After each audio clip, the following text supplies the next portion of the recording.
8 negara dengan utang tertinggi di dunia. Nomor 1 mengejutkan. Xi Jinping perkuat kendali militer Cina. Jenderal tertinggi diperiksa. India perkuat keamanan perbatasan dengan 50 satelit pengintai pasca operasi Sindor. Prabowo tantang, pengusaha rakus, coba menyuap di era pemerintahannya. Halo, sahabat pojok. Minggu ini kita akan menyajikan berita-berita terupdate, aktual, dan berbagi informasi menarik lainnya selama sepekan. Dalam program Resume Pojok Negeri Media.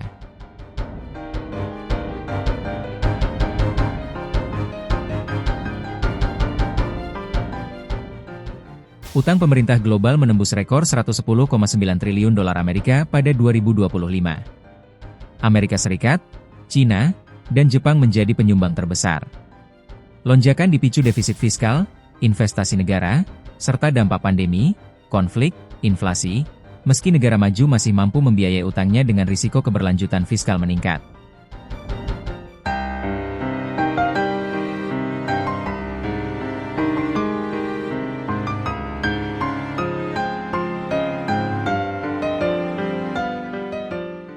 Utang pemerintah global terus melonjak ke level tertinggi sepanjang sejarah, mencapai 110,9 triliun dolar Amerika pada tahun 2025, menurut data terbaru dari Dana Moneter Internasional, IMF.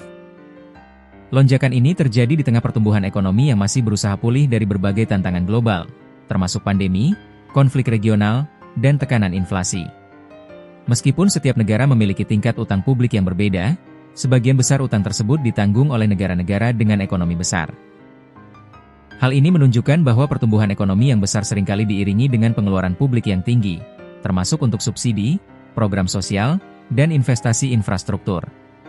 Melansir India Times, berdasarkan laporan prospek ekonomi dunia IMF Oktober 2025, 10 negara dengan utang bruto pemerintah umum tertinggi menunjukkan tren menarik, yang tidak hanya terkait dengan ukuran ekonomi, tetapi juga kebijakan fiskal masing-masing negara. Data tambahan bersumber dari Visual Capitalist. 1. Amerika Serikat, 38,27 triliun dolar Amerika.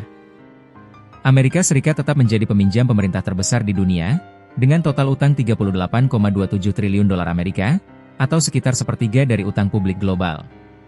Pemerintah Amerika Serikat menambah 2,9 triliun dolar Amerika ke utang nasional hanya dalam 1 tahun terakhir, terdorong oleh defisit fiskal yang berkelanjutan, kewajiban pembayaran bunga, dan pengeluaran jangka panjang.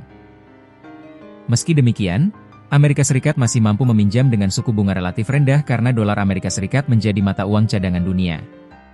2. Cina, 18,68 triliun dolar Amerika. Cina menempati posisi kedua dengan utang pemerintah 18,68 triliun dolar Amerika. Negara ini mencatat pertumbuhan utang tahunan tercepat di dunia, mencapai 13,6%, atau penambahan sekitar 2,2 triliun dolar Amerika pada tahun 2025. Lonjakan ini didorong oleh investasi besar-besaran yang dipimpin negara, kebutuhan pendanaan pemerintah daerah, dan upaya stabilisasi ekonomi. 3. Jepang, 9,83 triliun dolar Amerika. Jepang memiliki salah satu rasio utang terhadap produk domestik bruto, PDB, tertinggi di dunia, sekitar 230%. Secara nominal, total utang pemerintah Jepang mencapai 9,83 triliun dolar Amerika. Meski pertumbuhan utang tahun 2025 tergolong moderat, sekitar 200 miliar dolar Amerika atau lebih dari 2%, beban relatif terhadap PDB sedikit berkurang. 4. Inggris, 4,09 triliun dolar Amerika. Inggris memiliki utang publik sekitar 4,09 triliun dolar Amerika, meningkat karena kebijakan fiskal ekspansif dan pinjaman selama pandemi. Meskipun pemerintah berupaya menekan utang nasional, total pinjaman saat ini tetap lebih tinggi dibandingkan masa lalu. 5. Prancis, 3,92 triliun dolar Amerika. Prancis mencatat utang pemerintah sebesar 3,92 triliun dolar Amerika, yang tetap tinggi karena pengeluaran struktural untuk pensiun, perawatan kesehatan, dan kesejahteraan sosial. Pertumbuhan ekonomi yang lebih lambat turut membuat rasio utang relatif terhadap PDB tetap signifikan, menjadikan Prancis salah satu ekonomi utama Eropa dengan utang tinggi. 6. Italia, 3,48 triliun dolar Amerika. Italia memiliki utang pemerintah 3,48 triliun dolar Amerika, hasil dari puluhan tahun pinjaman tinggi dan pertumbuhan ekonomi yang stagnan. Meski akumulasi utang melambat baru-baru ini, Italia tetap menanggung salah satu beban utang terbesar di zona euro jika dibandingkan dengan ukuran ekonominya. 7. India, 3,36 triliun dolar Amerika. India menempati posisi ketujuh dengan utang pemerintah 3,36 triliun dolar Amerika. Jumlah ini substansial, tetapi sejalan dengan skala ekonomi India yang tumbuh cepat. Peningkatan utang mendukung pembangunan infrastruktur, program sosial, dan stabilisasi ekonomi nasional. 8. Jerman, 3,23 triliun dolar Amerika. Jerman memiliki utang pemerintah 3,23 triliun dolar Amerika, meski dikenal karena kebijakan fiskal yang berhati-hati. Kenaikan utang disebabkan langkah-langkah dukungan ekonomi dan pengeluaran terkait energi, namun rasio utang terhadap PDB masih relatif lebih rendah dibandingkan negara-negara besar lainnya. Tren global dan implikasi. Pakar ekonomi menilai bahwa dominasi beberapa negara besar dalam lanskap utang dunia tidak lepas dari ukuran ekonomi, kebijakan fiskal, dan komitmen terhadap pembangunan infrastruktur. Utang publik yang tinggi menjadi alat penting untuk mendanai pertumbuhan ekonomi, tetapi jika tidak diimbangi dengan pengelolaan fiskal yang hati-hati, risiko beban bunga yang besar dapat membebani generasi mendatang. Utang pemerintah merupakan alat strategis untuk pembangunan, tetapi negara harus memastikan bahwa pertumbuhan utang tetap sejalan dengan kapasitas ekonomi, ujar pakar ekonomi internasional yang memantau tren utang global. Selain itu, meningkatnya utang global memunculkan perhatian terhadap risiko krisis keuangan di masa depan. Negara-negara dengan beban utang tinggi perlu mengatur prioritas pengeluaran, meningkatkan efisiensi penerimaan pajak, dan menjaga stabilitas ekonomi makro. Data IMF menunjukkan, total utang pemerintah dunia diperkirakan akan terus meningkat jika defisit fiskal dan pengeluaran publik tetap tinggi, terutama di tengah ketidakpastian ekonomi global dan tantangan geopolitik. Dengan utang pemerintah global mencapai 110,9 triliun dolar Amerika pada 2025, perhatian kini berfokus pada negara-negara besar yang mendominasi angka absolut utang. Amerika Serikat dan Cina menjadi sorotan utama, diikuti Jepang, Inggris, Prancis, Italia, India, dan Jerman. Tren ini menjadi pengingat pentingnya pengelolaan utang yang bijak, agar utang publik tetap menjadi instrumen pembangunan yang sehat, bukan beban berlebihan bagi perekonomian global.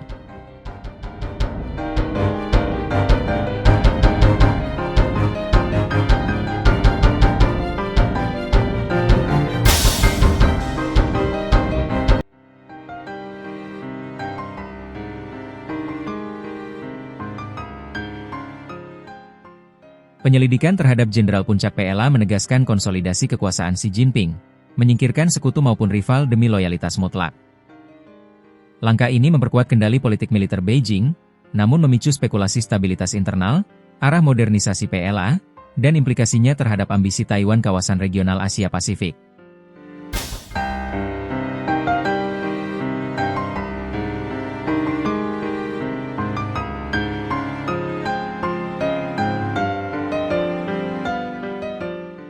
Keputusan Presiden Cina, Xi Jinping, menempatkan beberapa jenderal tertinggi di Tentara Pembebasan Rakyat, PLA, di bawah penyelidikan resmi telah mengejutkan banyak pengamat internasional. Langkah ini membuat Xi nyari sendirian di puncak hierarki militer terbesar di dunia dan memunculkan pertanyaan mendalam tentang dampaknya terhadap ambisi Beijing, termasuk rencana potensial terhadap Taiwan. Investigasi diumumkan melalui video singkat berdurasi 30 detik yang dirilis oleh Kementerian Pertahanan Cina pada hari Sabtu. Fokus utama adalah Jenderal Zhang Youxia, seorang komandan berpengalaman dan sekutu lama Xi, serta Liu Zhenli, pemimpin operasi gabungan PLA. Editorial harian Tentara Pembebasan Rakyat menuduh keduanya secara serius merusak sistem tanggung jawab tertinggi di tangan Ketua Komisi Militer Pusat, CMC. Istilah yang menandakan mereka dianggap ancaman langsung bagi otoritas Xi. 1. Tidak boleh ada pesaing Xi Jinping. Pembersihan ini menandai puncak upaya Xi selama lebih dari 1 dekade untuk menyingkirkan oposisi dan memastikan loyalitas mutlak di jajaran militer. Lebih dari 20 pejabat senior PLA telah ditempatkan di bawah penyelidikan atau dipecat sejak 2023. Jonathan Chin, peneliti Brookings Institution, menyebut langkah Xi terhadap Zhang dan Liu sebagai bukti bahwa tidak ada seorang pun dalam sistem itu yang aman jika dianggap mengganggu otoritas presiden. 2. Tak ingin ada pangeran baru. Zhang dikenal sebagai sekutu Xi yang dekat, berasal dari keluarga revolusioner yang terhubung dengan generasi sebelumnya. Pembersihannya menunjukkan bahwa Xi tidak hanya menyingkirkan musuh, tetapi juga menargetkan mereka yang awalnya dianggap loyal, sebagai upaya memperkuat kendali politik dan militer secara menyeluruh. 3. Mewujudkan presiden seumur hidup. Analisis Chin menggambarkan langkah ini sebagai drama Shakespeare, di mana si menyingkirkan bahkan sekutu lama demi konsolidasi kekuasaan. Hal ini sejalan dengan strategi Xi yang menempatkan loyalitas di atas segala pertimbangan lain, termasuk pengalaman dan rekam jejak militer. 4. Tak ingin ada pengkhianat. Media internasional, termasuk Wall Street Journal, melaporkan tuduhan bahwa Zhang diduga membocorkan data nuklir Cina ke AS dan menerima suap untuk promosi perwira. CNN menyatakan belum memverifikasi klaim tersebut dan sedang menghubungi Kementerian Pertahanan Cina untuk klarifikasi. Beberapa pengamat berpendapat tuduhan ini bisa menjadi bagian dari retorika untuk menegaskan kekuasaan Xi di dalam PLA. Rumor terkait kehilangan kendali Xi atau konflik internal di militer terus beredar, meskipun mayoritas analis menolak kemungkinan pemimpin Cina akan digulingkan. Fokus tampaknya adalah menekan faksi yang bisa mengganggu stabilitas dan efisiensi militer, termasuk jika Zhang menjadi tantangan bagi otoritasnya. 5. Membentuk rezim tak tergoyahkan. Sejak berkuasa pada 2012, Xi mendorong modernisasi dan reorganisasi PLA sambil melakukan pembersihan besar-besaran pejabat militer. Gelombang terbaru sejak 2023 telah mencopot puluhan perwira senior. Para analis menilai langkah ini lebih menunjukkan kekuatan Xi daripada kelemahan.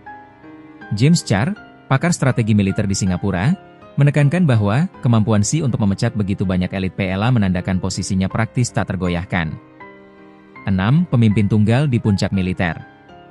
Dengan penyelidikan terhadap Zhang dan Liu, Xi kini nyaris sendirian di puncak Komisi Militer Pusat, CMC. Setelah restrukturisasi 2022, CMC hanya memiliki 6 anggota berseragam. Penyisihan pejabat tinggi menyisakan hanya Zhang Shengmin sebagai anggota senior, menjadikan Xi secara praktis sebagai pengendali tunggal. Meskipun perwira muda telah ditunjuk untuk mengisi posisi strategis, pengaruh hubungan patronas selama diyakini telah dihapus, memungkinkan Xi membentuk korps perwira sesuai visi pribadinya. Dampak pada ambisi terhadap Taiwan. Langkah ini memunculkan pertanyaan tentang kesiapan operasional PLA untuk ambisi Beijing terhadap Taiwan. Penyelidikan Liu, yang mengordinasikan Komando Tempur Tertinggi PLA, menyoroti potensi gangguan terhadap operasi militer. Namun, Chin menilai hal ini mungkin tidak mengkhawatirkan Xi, mengingat konteks politik AS dan pemilihan Taiwan pada 2028. Xi kemungkinan memanfaatkan waktu ini untuk membersihkan pemerintahan dan memperkuat loyalitas internal sebelum menghadapi tantangan strategis. Pembersihan pejabat tinggi PLA menegaskan prioritas Xi, loyalitas di atas segalanya. Langkah ini memperlihatkan konsolidasi kekuasaan yang hampir total, sekaligus meninggalkan pertanyaan tentang stabilitas jangka panjang dan kesiapan militer Cina menghadapi potensi konflik regional. Sementara operasi harian PLA tetap berjalan normal, pengaruh Xi di tingkat tertinggi kini tak tertandingi, menunjukkan bahwa Cina di bawah kepemimpinannya sedang membentuk rezim militer yang sangat terkonsolidasi, siap menghadapi tantangan global dengan loyalitas mutlak sebagai fondasi utama.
Kegagalan operasi Sindoor mendorong India mereformasi intelijen militernya melalui peluncuran puluhan satelit pengintai.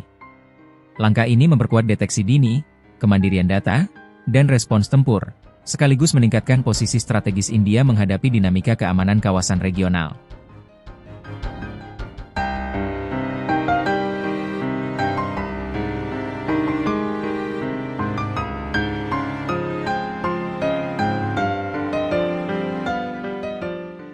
Kegagalan koordinasi intelijen dan deteksi dini selama konflik perbatasan dalam operasi Sindoor menjadi titik balik bagi militer India. Menanggapi kritik atas kelemahan sistem deteksi yang menyebabkan kerugian signifikan, termasuk jatuhnya jet tempur Rafale, pemerintah India kini mengambil langkah drastis untuk menutup celah tersebut. Mengutip The Telegraph India, Kamis, 21 Januari 2026, Indian Space Research Organization, ISRO, berencana meluncurkan lebih dari 50 satelit pengintai dalam 5 tahun ke depan. Proyek ambisius ini bertujuan menciptakan lapisan mata di langit yang mampu memantau pergerakan musuh secara real-time di sepanjang perbatasan yang rawan konflik. Latar belakang Operasi Sindoor. Operasi Sindoor menyisakan luka mendalam bagi Angkatan Udara India, IAF. Kurangnya integrasi antara data intelijen darat dan pemantauan udara membuat militer sering terbutakan terhadap pergerakan taktis militer Pakistan. Kritik meningkat ketika sistem pertahanan udara dan jet tempur, termasuk Rafale, gagal mendeteksi ancaman di wilayah pegunungan yang kompleks. Para analis militer menekankan, tanpa dukungan satelit yang memadai, jet tempur canggih pun tetap rentan jika tidak dibekali data posisi musuh yang akurat dan tepat waktu. Strategi satelit pengintai. Rencana peluncuran 50 satelit ini diharapkan mengubah doktrin intelijen India dari defensif menjadi proaktif. Satelit-satelit akan ditempatkan pada berbagai orbit untuk memastikan pengawasan 24 jam non-stop di seluruh perbatasan. Setiap satelit akan dilengkapi dengan sensor pencitraan resolusi tinggi dan kemampuan kecerdasan buatan, AI, untuk mendeteksi perubahan sekecil apapun, seperti pembangunan bunker atau pergerakan baterai rudal tersembunyi. Selain pengintaian, konstelasi ini juga akan memperkuat jaringan komunikasi aman antar unit tempur, mencegah gangguan sinyal atau jamming yang sempat menjadi kendala pada operasi Sindoor. Kedaulatan dan kemandirian teknologi. Ketua ISRO menegaskan, inisiatif ini bukan sekadar soal teknologi, melainkan tentang kedaulatan nasional. Dengan memiliki data satelit independen, India berharap tidak lagi bergantung pada informasi pihak ketiga yang seringkali terlambat. Langkah ini juga bertujuan memulihkan kepercayaan publik dan moral militer setelah performa yang dianggap mengecewakan di perbatasan. Di era peperangan modern, kemampuan menguasai informasi ruang angkasa dianggap krusial bagi keberhasilan operasi di darat. Implikasi strategis. Analis pertahanan menilai bahwa strategi ini memperkuat posisi India dalam pertahanan perbatasan dan keamanan nasional. Konstelasi satelit yang terintegrasi akan memungkinkan militer India merespons ancaman dengan lebih cepat dan presisi, serta meminimalkan risiko jatuhnya aset udara di masa depan. Pengembangan satelit pengintai juga dipandang sebagai upaya India untuk menyaingi kemampuan intelijen dan pengawasan wilayah yang dimiliki negara-negara tetangga, serta memperkuat posisi New Delhi di kancah geopolitik regional. Kegagalan operasi Sindoor menjadi pelajaran penting bagi militer India dalam memperkuat intelijen, deteksi dini, dan perlindungan aset udara. Proyek 50 satelit pengintai yang digagas ISRO diharapkan tidak hanya menutup celah keamanan, tetapi juga meningkatkan kesiapsiagaan militer India di perbatasan. Langkah ini menunjukkan bahwa di era modern, penguasaan informasi ruang angkasa menjadi kunci utama dalam menjaga kedaulatan dan keamanan nasional.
Pidato Prabowo di WIF menegaskan komitmen anti-suap dan penegakan hukum tanpa kompromi.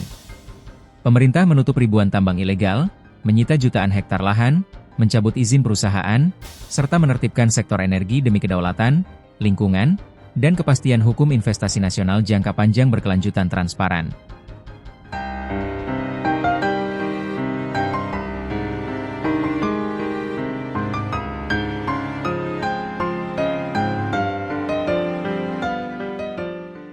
Presiden Republik Indonesia Prabowo Subianto melontarkan pernyataan tegas kepada para pelaku usaha yang diduga terbiasa melakukan praktik suap dan mengabaikan kedaulatan negara.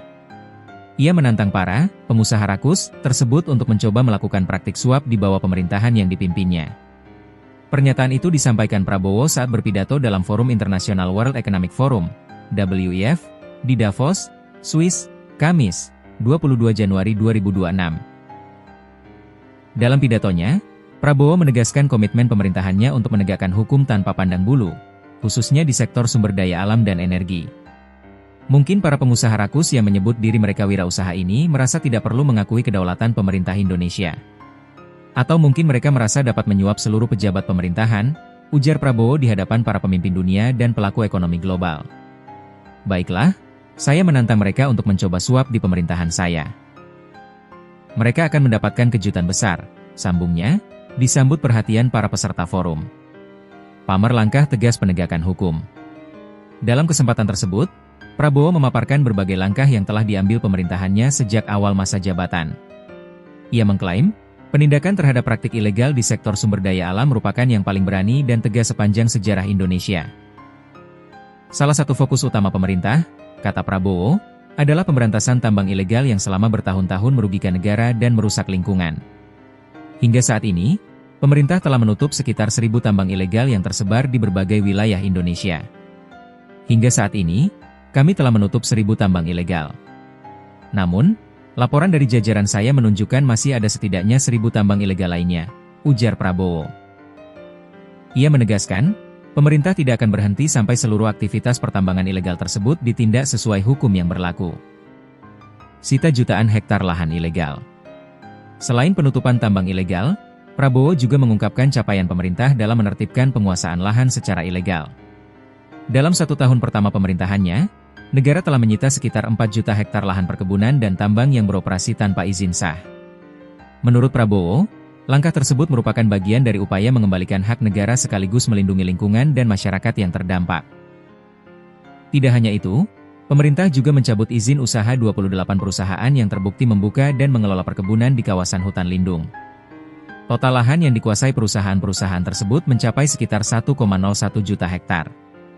Jika digabungkan dengan 4 juta hektar lahan ilegal yang telah disita sebelumnya, pada hakikatnya kami telah menjalankan penegakan hukum di bidang kehutanan yang paling berani dan paling tegas dalam sejarah Indonesia, kata Prabowo. Penertiban di sektor energi. Dalam pidatonya, Prabowo juga menyinggung upaya pemerintah membongkar penyelewengan besar dalam tata kelola energi, khususnya di sektor bahan bakar minyak, BBM, dan minyak mentah. Ia menilai praktik-praktik tersebut sebagai pelanggaran serius terhadap hukum dan kedaulatan negara. Menurut Prabowo, berbagai penyimpangan itu tidak hanya merugikan keuangan negara, tetapi juga berdampak langsung terhadap kesejahteraan rakyat. Ini adalah pelanggaran terang-terangan terhadap supremasi hukum. Negara tidak boleh kalah oleh praktik-praktik seperti ini, tegasnya.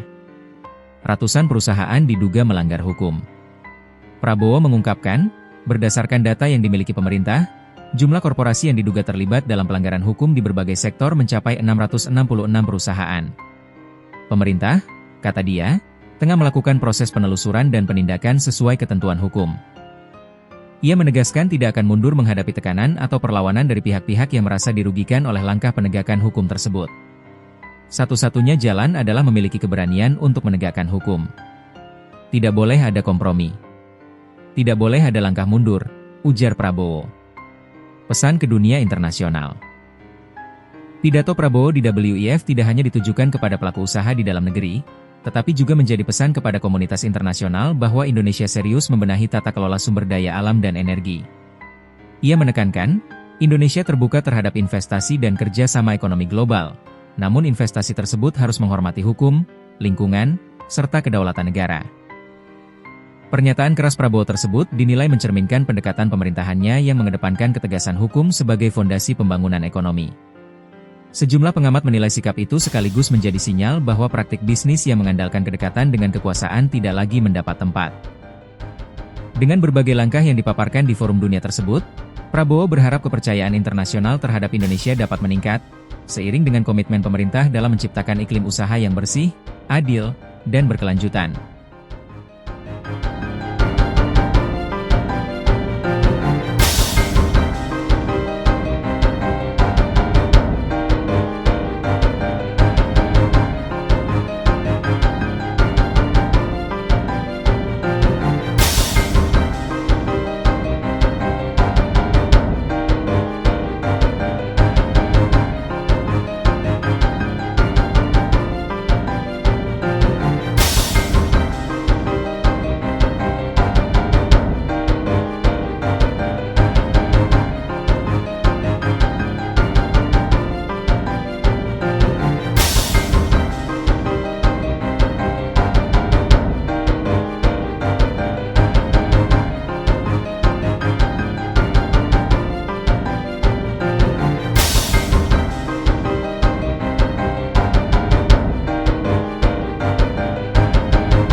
Itu tadi berita terhangat selama sepekan ini. Nantikan berita lainnya di web kami, di pojoknegeri.com, dan di channel YouTube, Pojok Negeri Media. Jangan lupa untuk komen, like dan subscribe channel kami. Kami undur diri, sampai jumpa di resume pekan depan.